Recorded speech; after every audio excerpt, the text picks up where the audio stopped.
जादुई घोड़ा गाड़ी। सोनापुर नाम का एक गांव था, जहां शिवराम नाम का एक गरीब लकड़हारा अपनी पत्नी के साथ रहता था। सुनिए जी, आज घर में कोई सब्जी नहीं है। कोई बात नहीं, केवल चावल ही बांध दो। शिवराम रोजाना दोपहर का खाना लेकर जंगल में लकड़ियां काटने जाता था। सुहाना सफर और ये मौसम हंसी, हमें डर है हम खो न जाए कहीं। अचानक एक आदमी जिसके साथ में एक घोड़ा भी था, दौड़ता हुआ शिवराम के पास आता है। मेरे पीछे गुंडे पड़े हुए, मैं तुम्हें अपना घोड़ा सौंप कर जा रहा हूँ, इसका ध्यान रखना। अरे लेकिन तुम हो कौन?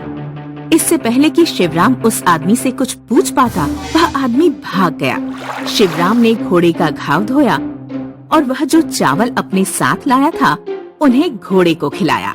घोड़ू राजा, दोपहर भर के लिए रुक जाओ, फिर हम घर चलेंगे। शिवराम लकड़ियां काटकर शाम को घोड़े के साथ अपने घर पहुंचता है। यह घोड़ा आपको कहाँ से मिल गया? एक आदमी आया था और ये घोड़ा देकर चला गया, कुछ बताया भी नहीं। शिवराम और उसकी पत्नी की कोई संतान नहीं थी। वे दोनों अपने घर पर एक सुंदर घोड़ा आने पर बहुत खुश थे। एक दिन शिवराम की पत्नी ने शिवराम से कहा, लकड़ी बेचकर ज्यादा कमाई नहीं हो पाती, आप एक घोड़ा गाड़ी बना लो और हरी सिंह भैया की तरह भोलापुर तक सवारियां पहुंचाने का काम शुरू करो। शिवराम लकड़ी लाकर एक तांगा बना लेता है। वह अपने गांव से भोलापुर तक सवारियां लेकर जाता और फिर वापस लेकर आता। शिवराम का घोड़ा बहुत तेज था। जितनी देर में और तांगे वाले एक चक्कर लगाते, उतनी देर में वह 2 चक्कर लगा देता। तांगा चलाकर शिवराम की गरीबी दूर होने लगी। झोपड़ी से उनका पक्का मकान बन गया। हमारी गरीबी हमारे प्यारे घोड़ू राजा की वजह से दूर हुई है। ठीक कहा, ये घोड़ू राजा ना मिलता तो हम कभी अपना पक्का मकान ना बनवा पाते। शिवराम और उसकी पत्नी अपने घोड़ू राजा से बहुत प्यार करते थे, क्योंकि उसके आने से उनके घर सुख और समृद्धि दोनों आए थे। लेकिन उन बेचारों को क्या पता था कि उनका घोड़ू राजा उनसे बिछड़ने वाला है। एक दिन सुबह वही आदमी वापस आ गया जो शिवराम को घोड़ा देकर गया था। सुनो, याद है तुम्हें कुछ महीने पहले मैंने तुम्हें एक घोड़ा दिया था, मेरा घोड़ा वापस करो। हाँ, मुझे याद है, लेकिन तुम्हारा घोड़ा अब हमारे परिवार का सदस्य बन चुका है। तुम चाहो तो उसकी कीमत ले लो, लेकिन घोड़ा मत ले जाओ, क्योंकि अब वो हमारी आजीविका का साधन है। मैं और मेरी पत्नी उससे बहुत प्यार करते हैं। अरे बेवकूफ, वो रेस का घोड़ा है, तुम उससे तांगा चलवा रहे हो। गंवार आदमी, मैं उस घोड़े से लाखों कमाता हूँ। शिवराम और उसकी पत्नी उस अजनबी से बहुत विनती करते हैं कि वो घोड़े को ना ले जाए, लेकिन आदमी नहीं मानता और घोड़े को ले जाता है। शिवराम के घर एकदम उदासी छा गई। 2 दिन तक उसके घर चूल्हा चौका तक नहीं जला। अजी सुनिए, अब हमारा घोड़ू राजा तो वापस नहीं आएगा। आप किसी तरह खुद को संभालिए, दोबारा जंगल में लकड़ी काटनी चाहिए। शिवराम रोता हुआ जंगल पहुंचा। जिस जगह उसे घोड़ा मिला था, वहाँ एक देवी खड़ी थी। हे मनुष्य, मैं पशुओं की देवी अरण्यानी हूँ। तुमने बहुत ईमानदारी और प्रेम से घोड़े की सेवा की, इसलिए मैं तुम्हें एक जादुई घोड़ा गाड़ी देती हूँ। जादुई घोड़ा गाड़ी? हाँ, इस घोड़ा गाड़ी पर बैठकर बस तुम उस जगह का नाम ले लेना जहाँ तुम्हें जाना है, और तुम पलक झपकते ही वहाँ पहुँच जाओगे। शिवराम अपनी जादुई घोड़ा गाड़ी लेकर उस जगह पहुँचा जहाँ सवारियां खड़ी होती थीं। उसने सवारियों को अपनी गाड़ी में बैठाया। मेरी प्यारी घोड़ा गाड़ी, मुझे भोलापुर पहुँचा दो। पलक झपकते ही घोड़ा गाड़ी भोलापुर में थी। लोग ये चमत्कार देखकर दंग रह गए। अब तो गांव के सभी लोग जादुई घोड़ा गाड़ी से ही भोलापुर जाने लगे, क्योंकि इससे उनका समय बच जाता था। जादुई घोड़ा गाड़ी की बात गांव के राजा के कानों तक पहुंची। वो घोड़ा गाड़ी तो बड़े काम की है, मुझे अक्सर यात्रा करने में महीनों का समय लग जाता है। अगर वो घोड़ा गाड़ी मिल जाए तो मैं पलक झपकते ही कहीं भी जा सकता हूँ। राजा अपने आदमी को शिवराम के घर भेजता है। सुनो, राजा चाहते हैं कि तुम अपनी घोड़ा गाड़ी उन्हें दे दो, बदले में इसकी कोई भी कीमत ले लो। नहीं, मैं ये घोड़ा गाड़ी नहीं दे सकता, ये मुझे जानवरों की देवी ने दिया है। राजा का आदमी सारी बात जाकर राजा को बताता है। उसकी इतनी हिम्मत कि उसने मुझे घोड़ा गाड़ी देने के लिए मना किया। तलवार लेकर आओ और छीन लो उससे उसकी घोड़ा गाड़ी। राजा अपने सैनिकों को भेजकर जबरदस्ती शिवराम की घोड़ा गाड़ी छीन लेता है। अब आएगा मजा। मेरी प्यारी घोड़ा गाड़ी मुझे अपनी ससुराल पहुंचा दे। घोड़ा गाड़ी से घोड़ा अलग होता है और राजा को जोर से दुलत्ती मारता है। अरे मर गया रे! राजा दूर जाकर गिरता है। तभी तो कहते हैं, जो अच्छा काम करता है उसे अच्छा फल मिलता है, जैसे शिवराम को मिला, और जो बुरा काम करता है उसे बुरा फल मिलता है, जैसे राजा को मिला। मीना और राजू के पिताजी आज घर पर नया ट्रैक्टर ले आए थे। ये हुर्रे! मैं ट्रैक्टर की सीट पर बैठूंगा। नहीं, मैं बैठूंगी। बच्चों, लड़ते क्यों हो? एक एक करके बैठ लेना। पहले नया ट्रैक्टर आने की मिठाई तो खा लो। पापा, मैं 4 लड्डू खाऊंगा।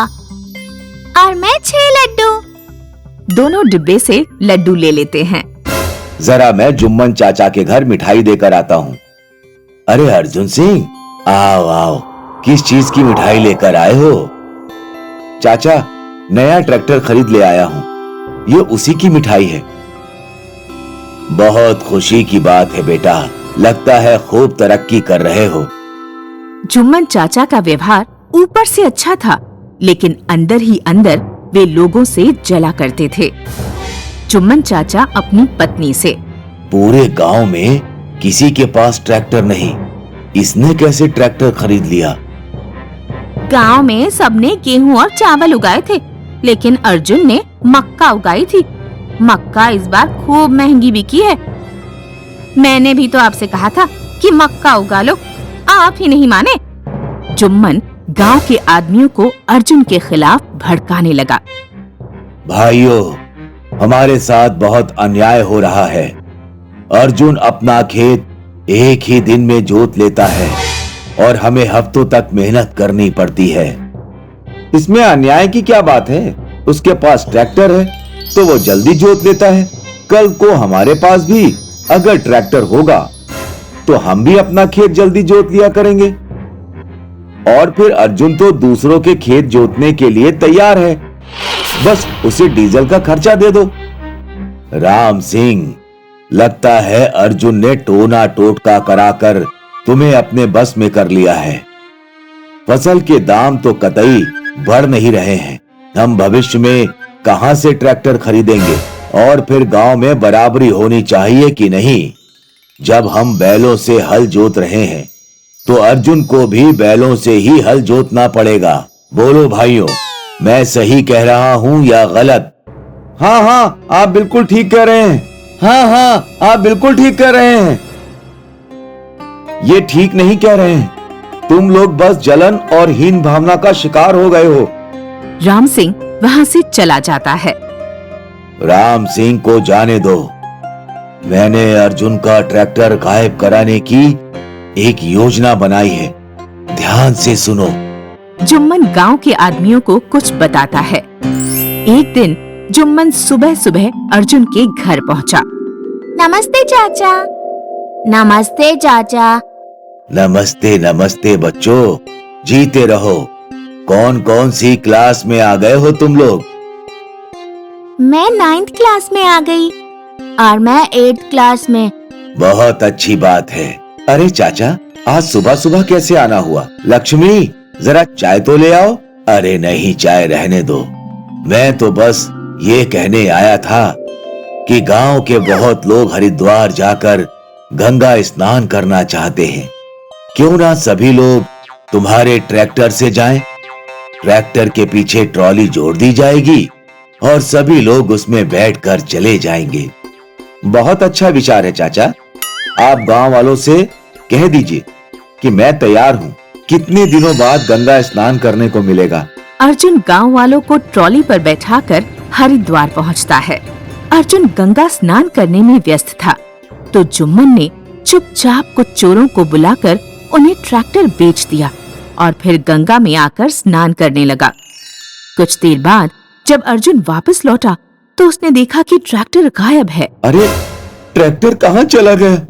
सुनो गांव वालों, भाइयों, जल्दी इधर आओ, ट्रैक्टर कहीं नहीं दिख रहा। अरे ट्रैक्टर कहाँ चला गया? वो तो यहीं खड़ा था। जुम्मन और बाकी गांव वाले ट्रैक्टर ढूंढने का नाटक करते हैं।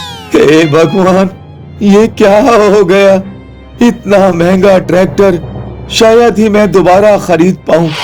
भगवान की जो मर्जी बेटा, अब हमें घर लौट चलना चाहिए। ट्रैक्टर गया तो कोई बात नहीं, हल से ही खेत जोत लेना। अर्जुन पुलिस कंप्लेंट लिखाकर अपने गांव लौट आता है।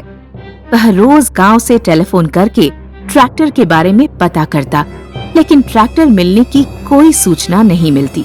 एक दिन जब अर्जुन अपने खेत में बैठा रो रहा था तो एक देवी वहां प्रकट हुई। मैं धरती की देवी हूँ, तुम्हें क्या परेशानी है? क्यों रो रहे हो? अर्जुन देवी को सारी बात बताता है। देवी अर्जुन को एक जादुई ट्रैक्टर देती हैं।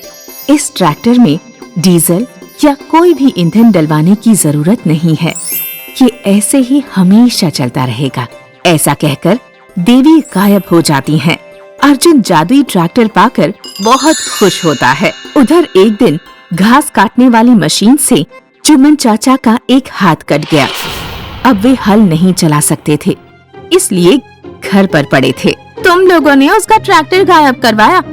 अब उसे कोई जादुई ट्रैक्टर मिल गया है जिसमें डीजल की जरूरत ही नहीं पड़ती। वह गांव वालों की भी मदद कर रहा है।